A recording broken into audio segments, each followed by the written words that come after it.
Ladies and gentlemen, Forward 2017 is about to begin. The story starts now. Please welcome the CEO and founder of Skyword, Tom Gerace.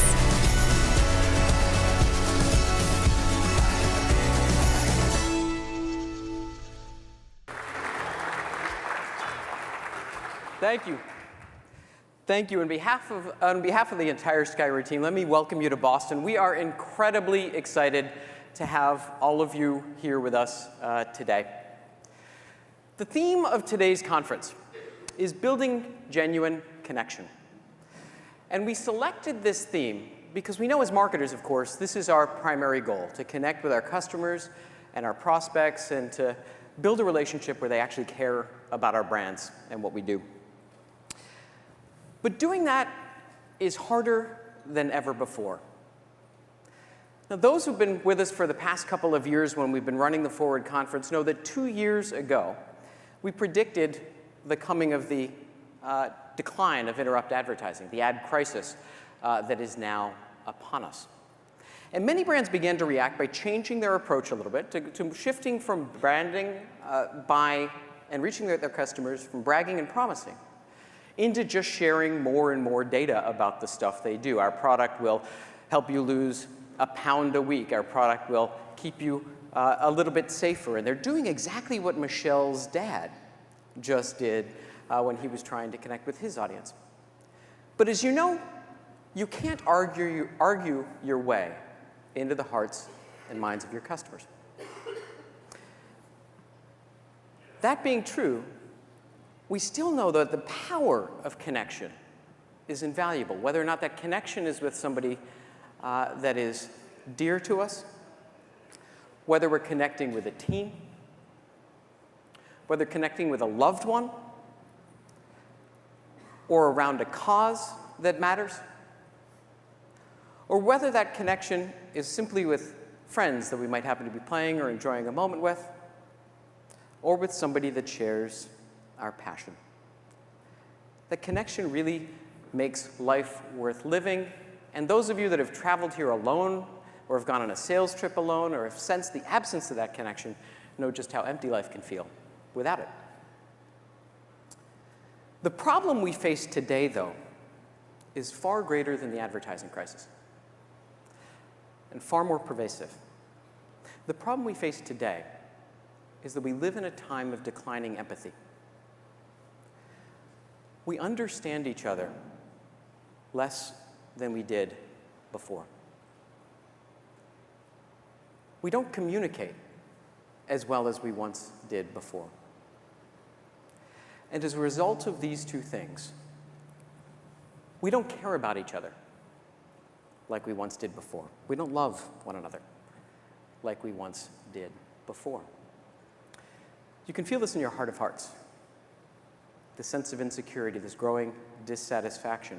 And if we want to put numbers behind it, which we can turn to the World Happiness Report. This is a study started by the then Secretary General of the United Nations, Ban Ki-moon, who wanted to find out what the key building blocks for human happiness actually were. And going back to 2012, he commissioned a group at Columbia University that's been publishing the World Happiness Report every year. And I encourage you to read it. Start with the 2012 report. It's got some really interesting data. And if you start with that report, what you'll find is that they found that in developing societies, the key determiner of happiness was whether or not you had enough resources to live a secure and happy life. Did you have enough food, and were you confident food was going to continue to come? Did you have shelter so you could live a safe life? Did you have access to water and clothing? And those basics were very important, right up until you had them secure. But when you got to countries like the United States, where most people have those things, the correlation between income and happiness falls precipitously. That extra dollar doesn't turn out to make us that much happier, even though we seem to continue to push and push and push for it, both in our governmental policy, which is driven almost solely through looking at economic growth, and in our personal lives. If you want an example, I can promise you that if you put me in a boat sitting off the coast of Cape Cod with some $14 bottle of rosé on an 80-degree day, surrounded by friends that I love, I'm going to be just as happy as a guy sitting on a yacht off the south coast of France, drinking $400 bottles of wine, and surrounded by the folks that he might care about. That money doesn't make a difference. He might have better snaps, but that money really doesn't make a difference in how we experience life. And in the data in the latest World Happiness Report, you can see this trend come through in the lives of many Americans. When we look at how happy Americans are, even though our per capita real dollar earnings have tripled since 1960, our happiness has remained basically flat since then. We can buy 3 times what our grandparents could, but our happiness has remained flat, and then over the last decade it's done this. It has started to fall measurably. And it started to fall measurably because we are not improving those things that matter to us. And when they went to the next level and said, okay, once you've got those bases covered, what then makes people happy? Well, what makes us happy once we've got food and shelter and the basics covered is having a loving relationship with someone. It is being surrounded by friends that will take care of us when things go wrong.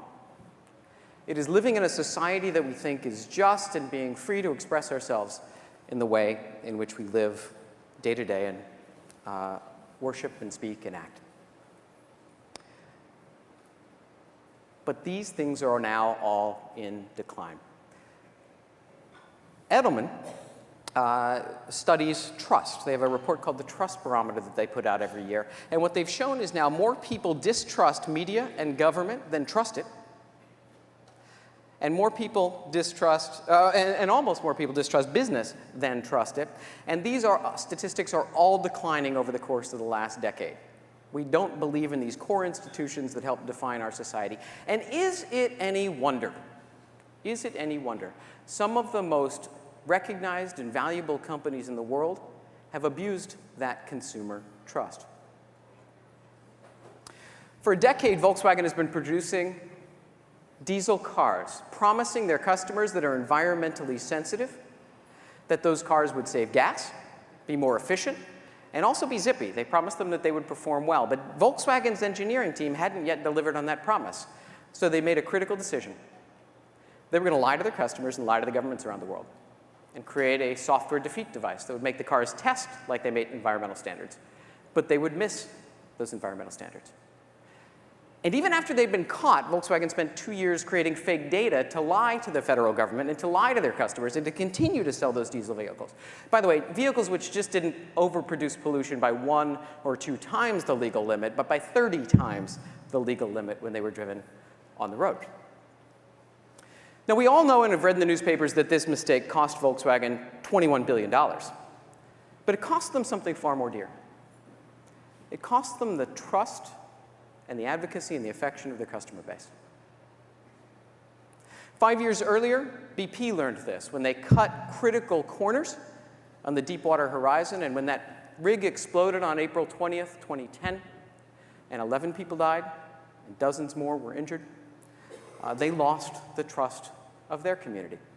The federal judge who ended up ruling in this case after 100,000 lawsuits were filed against BP by the businesses that were affected, by the people that were affected on 190 miles of coastline that were ruined by 5 million barrels of oil, said this: BP's negligent acts that caused that blowout and explosion were profit-driven decisions. Profit-driven decisions. We put profit over people. Now, you may think these are just a couple of bad actors, right? But this is the number 5 oil company in the world, and that was the number 1 automaker in the world that are taking those actions, that are making those decisions to put profit over people, that are breaking the trust of their customers. And we are all, as business people, painted with this same brush.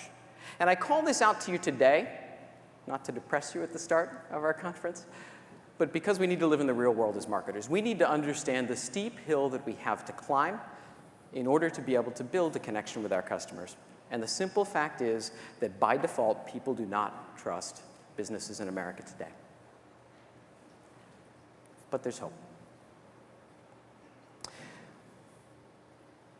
Under the hood in that Edelman study, they found that consumers believed that businesses were far better equipped than government, than media, than NGOs to rebuild that consumer trust.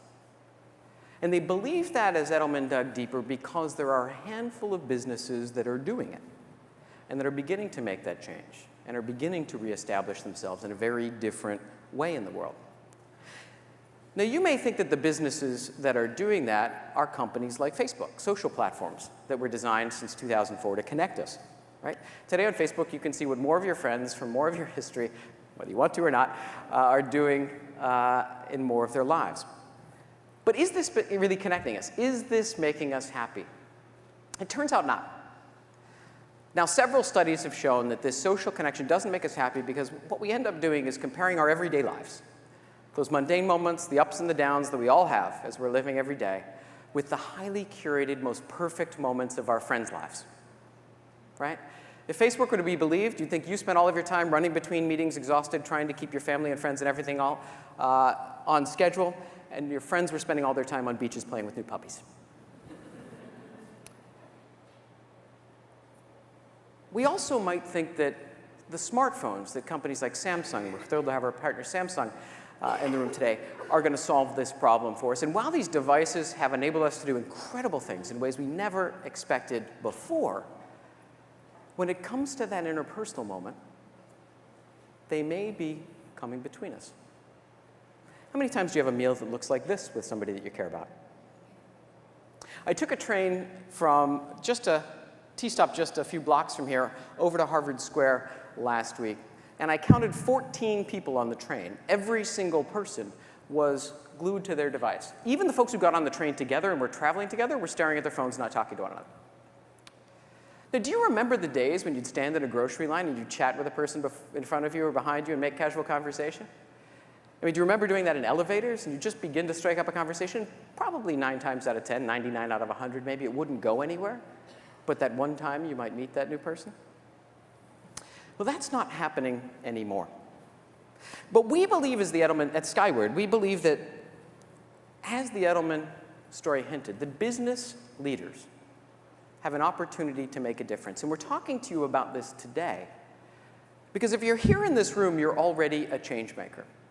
You've already started the heavy lift of helping your company understand why it needs to change from ad-centric to content-centric or story-centric marketing. But we think there's an opportunity to do far more. And we wanted to share a roadmap today with you about how you can leverage the work that you're doing to help bring that change and that good in the world. Now, to do that, one of the first things we need to do as marketing leaders, as thought leaders in our company, is to commit to telling the truth. We can't have alternative facts and fake news dominate the landscape anymore. And we also can't do what, as marketers, we used to get away with in this happy advertising world when we could completely control the message, which is only to present the good and the good and the good and the good and the good, right? Never acknowledge that we're living in that real world. Because people understand that that's a false view. They don't connect with it. They don't believe it. In fact, if you do that, your marketing ends up looking a little bit like this.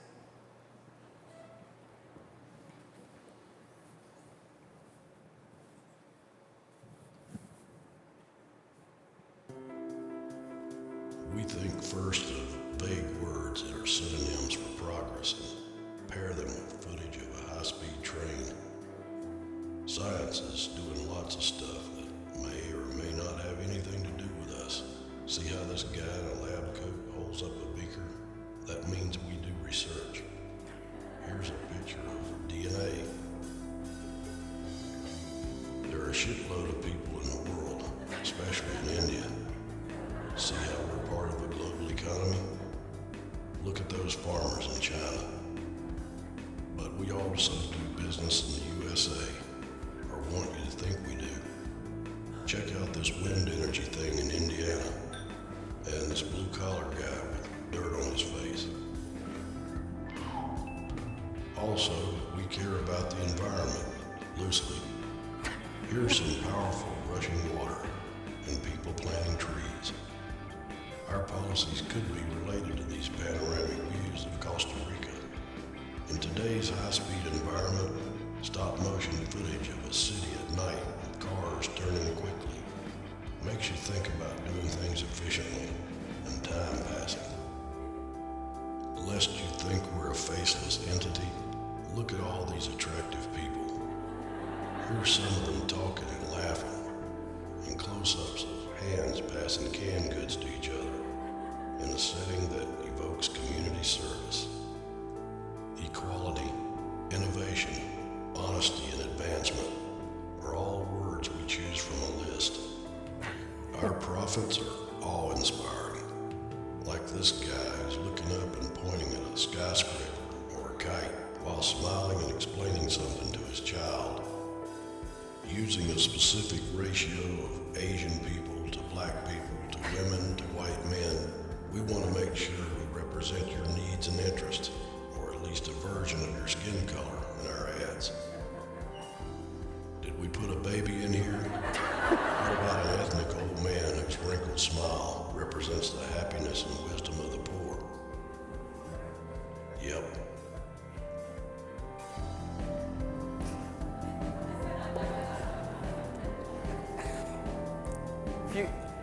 If you go and look at the About Us section of your corporation, what are the chances you're going to see a video that goes something like that?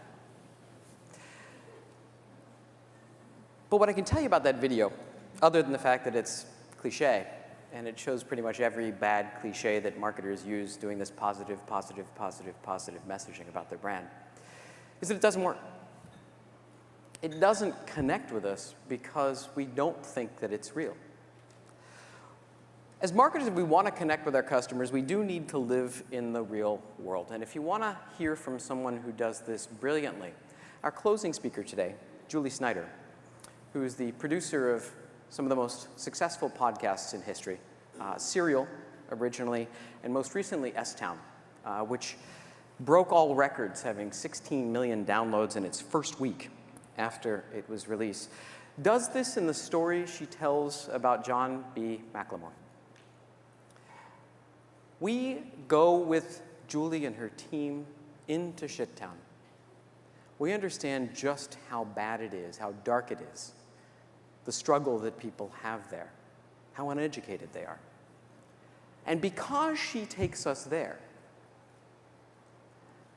John and the things he talks about, the issues he cares about, his passion behind them, matter so much more. He stands out as a bright light against this dark background.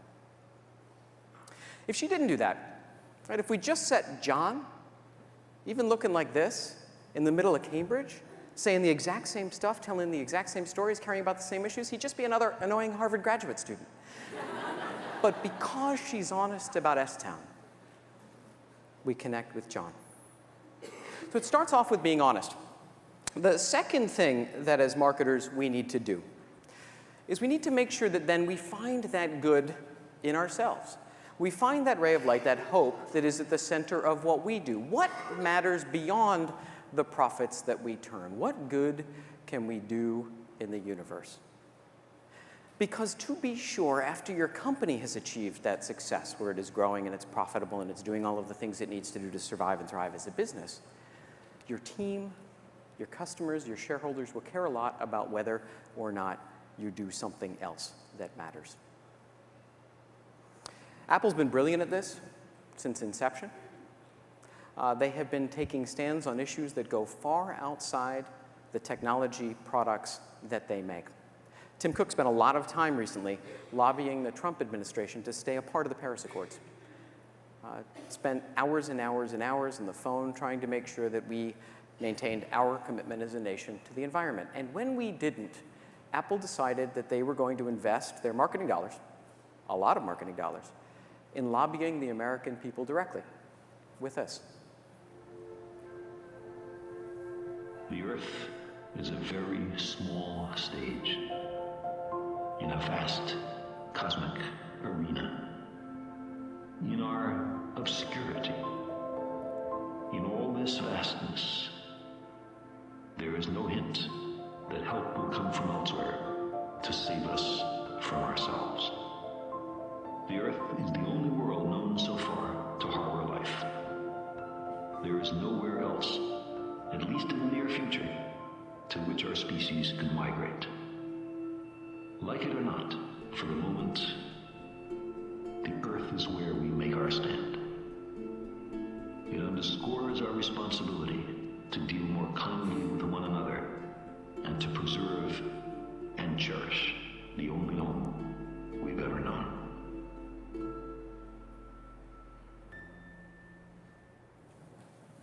And they aired that the day that the Paris Accord decision was announced.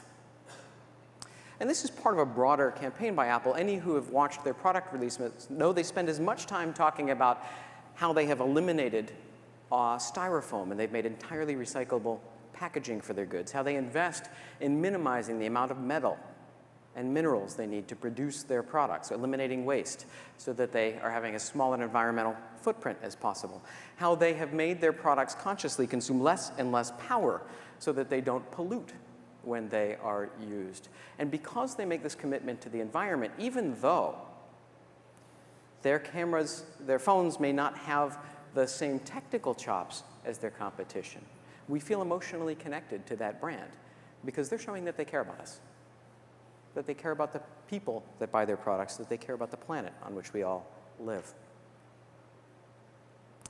Starbucks is another great example. They could do what you see Dunkin' Donuts do every day and just put their logo as big as possible so that when you're walking down the street, everybody knows where you bought that coffee. But instead, they actually switched to tiny print, and they put up prose or poetry by folks like Augustin Burroughs, which can inspire us to think about the world a little differently. He wrote, "I used to feel so alone in the city. All those gazillions of people and then me on the outside. Because how do you meet a new person? I was very stumped by this for many years, and then I realized you just say hi. They may ignore you, or you may marry them. And that possibility is worth one word." Well, chances are today you saw somebody standing alone. You may have come in here as we were filing in to sit down and sat down next to somebody that you didn't know and nervously looked at your device waiting for the show to begin. I'm going to ask you to take just 30 seconds right now, summon your inner Burroughs, turn to the person next to you, say hello, welcome them to Boston, and make sure that they feel like they have a friend in the neighborhood.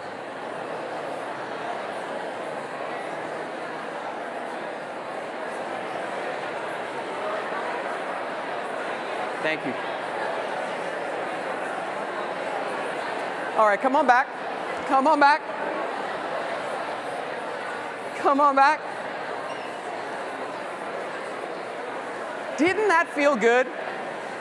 All right, come on. Look at that.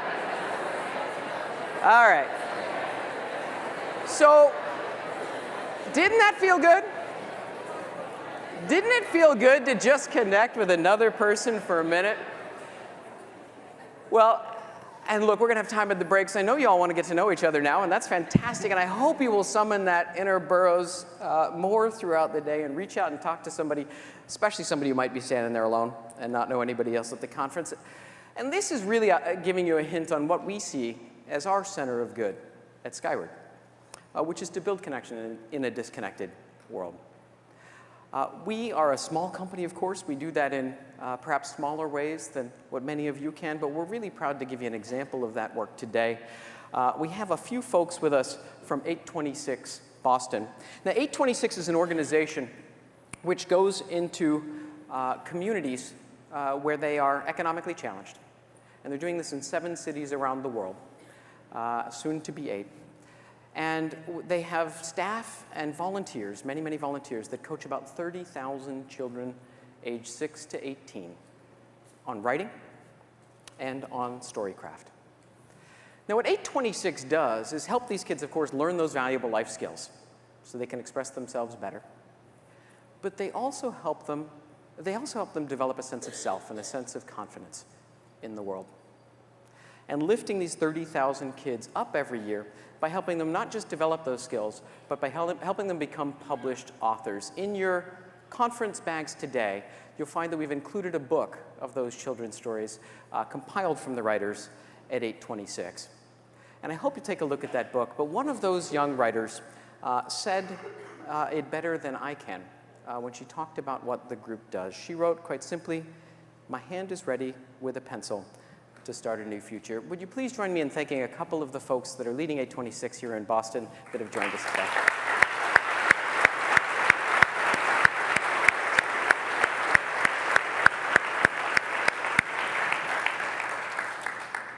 They have space out in the lobby. I hope you'll take a moment to chat with them and thank them for the good work they do. And if you're interested in learning how your company can support their work or how you can personally volunteer to help a child, please have that conversation today as the conference is going on. So when I was a young and naive CEO, I thought that this mission-driven work by brands, this corporate social responsibility was all fluff. And in fact, I thought it was inappropriate for brands to be taking money from their shareholders and donating it to causes. I didn't get it. I didn't get it. I mean, of course, I understand now how important it is that we all participate in society and how important it is that we all invest not just in our personal lives, but in our business lives to make the world better. But what I didn't get, I thought that this was actually costing the shareholders money. And so I didn't know if it was the purpose of business leaders to be making those decisions on behalf of the shareholders. My thought was, why not give that money to the shareholders and let them decide what to support? But what we know now is not only is it the right thing to do to give back to our communities, but it's the right business thing to do to give back to our communities. Havas measures meaningful brands. They identify brands that do the kind of work that Apple does, the kind of work that Starbucks does, the kind of work that we are trying now to do at Skyword. And what they found is that brands that invest in these efforts, brands that do something meaningful, that go beyond, that improve the lives of their customers, are remembered more, they sell more, their customers advocate for them more, and they are able to charge full value for their products and services, making far more margin dollars than they would otherwise.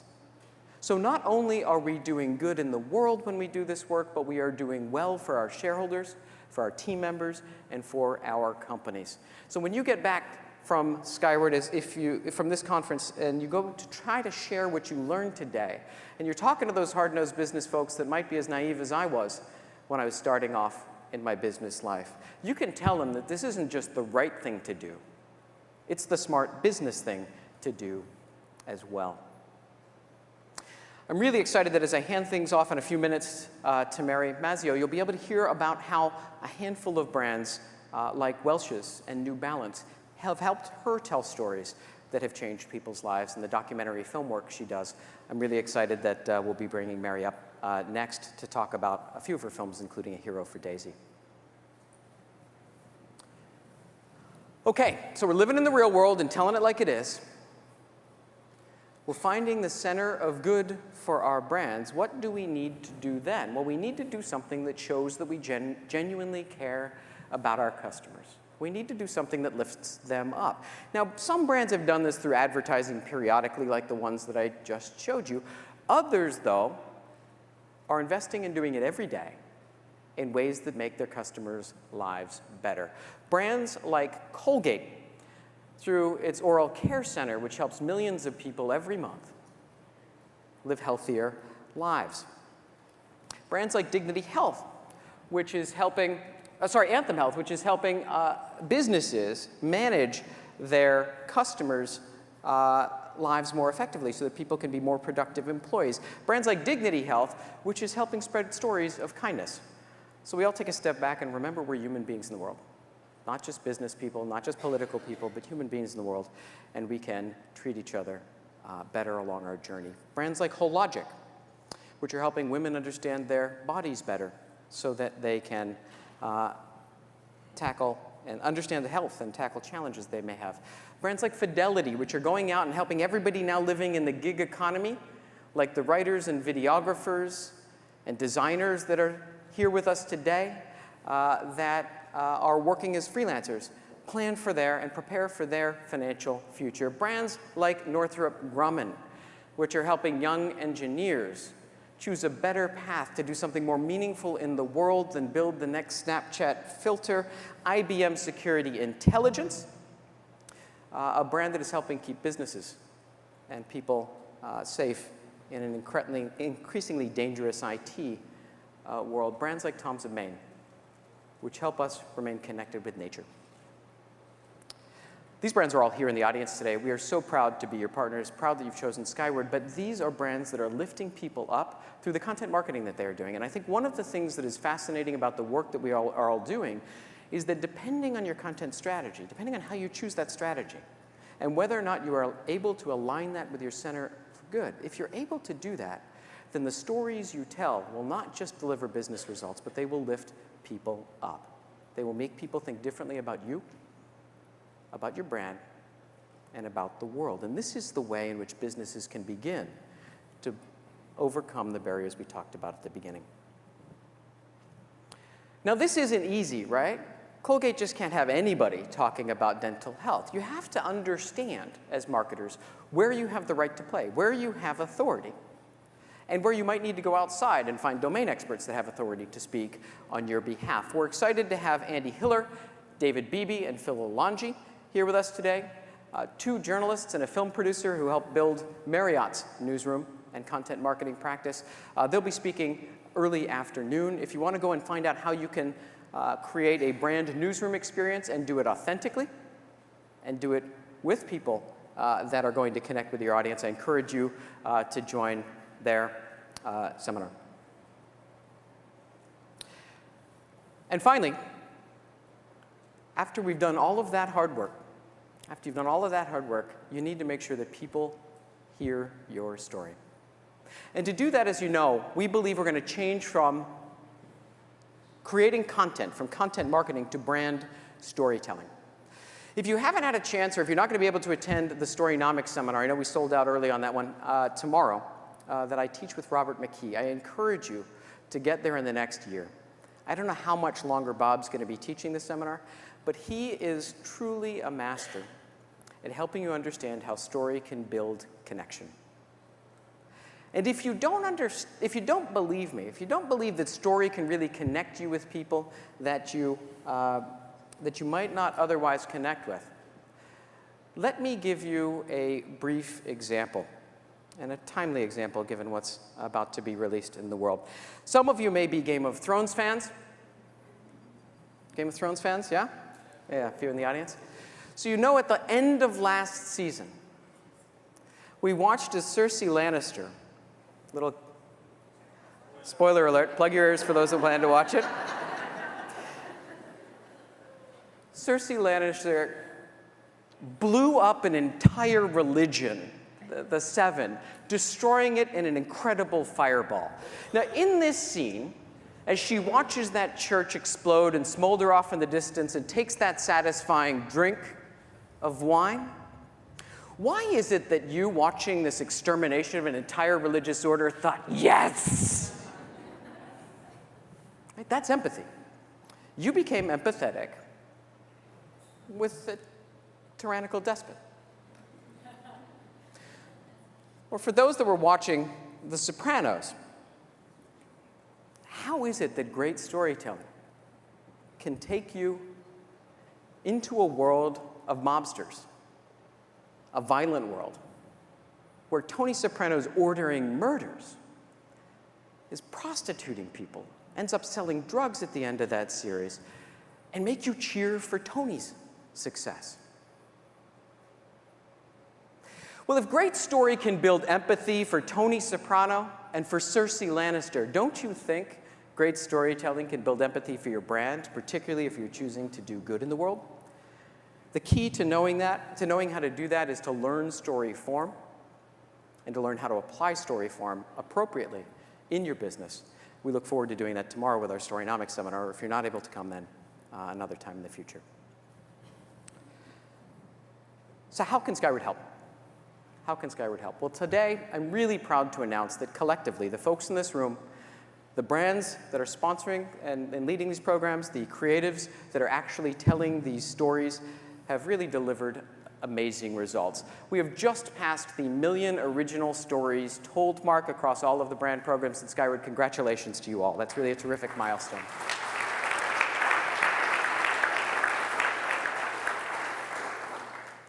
Collectively, those stories have earned more than 1.5 billion visits from search and social. And you have paid more than $20 million to the storytellers. Some of them are in this room, and I hope you meet them throughout the conference, that are telling these stories on your behalf. This year alone, we'll write another $10 million in checks to those storytellers. Next year, 60% more on top of that, because we are starting to really see the power of story to drive business results. We're able to help you personalize those stories. Instead of treating every person the same, we're able to help you figure out what somebody really needs in their lives and to show them the respect to deliver the stuff that's going to interest or help them most. We launched our Skyword personalization engine in February of this year, where you can personalize websites. You can personalize emails that you are sending, and this uses a deep learning engine on the back end, so you're delivering better recommendations. And we are really proud that in the first few months since we've launched this product, we are seeing, on average, 65% lift in second and third page views, and 120% lift in email click-through rates when emails are personalized versus those that are not. We want to thank our early pioneers who've adopted that engine so far.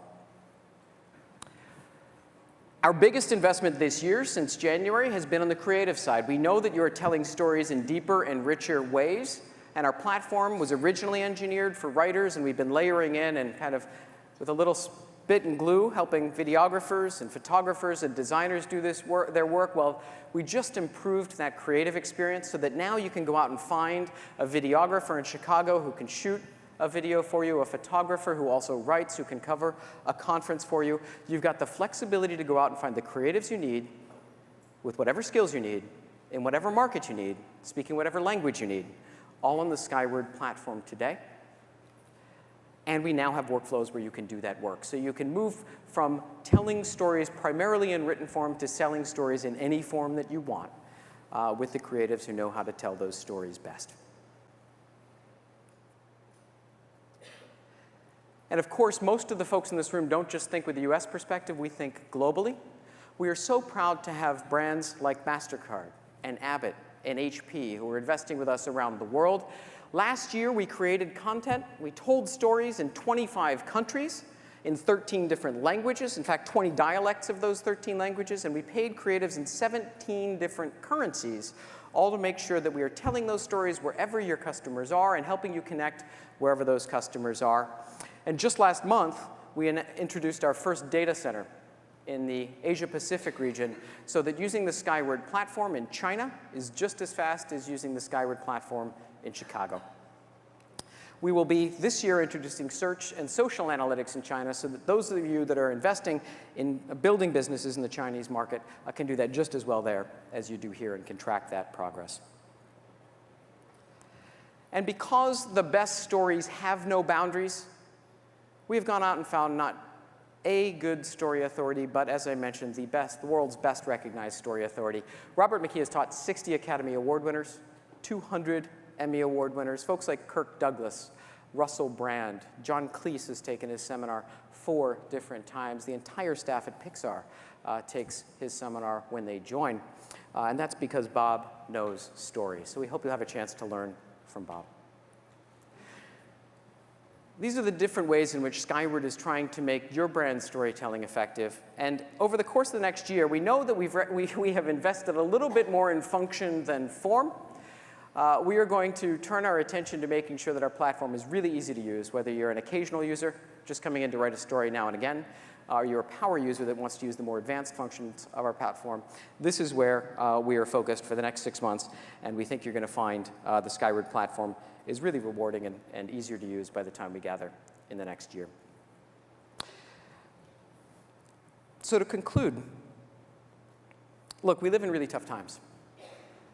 We live in a really scary world. We live in a moment in which we are losing touch with the folks that are around us. But you are the change makers.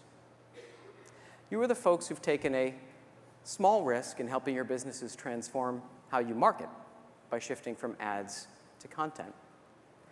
And what we're asking now is, are you willing to take a bigger risk? Are you willing to take a risk to find the center of good and to lead your companies in finding their own center of good? Are you willing to take a risk and in changing how you connect with your customers to, after you've found that center of good, tell stories that help them understand the world better, that help them connect with one another, that lift them up and help them live their lives better? And we're asking whether or not, as change makers, you're willing to invest the marketing resources that are important to try to deliver those differentiated business results that will mean that you can not only thrive as an executive, but make sure that your companies break out from your industry. Because if you do, if you are that risk taker, if you are ready to help reweave the fabric of our society through the work that you are doing, I have just one more thought for you. And that is, Skyword's got your back. We are so privileged to be working with so many innovators across such great companies in the US and beyond. And we want to thank you all for joining us today. We hope you have a terrific day.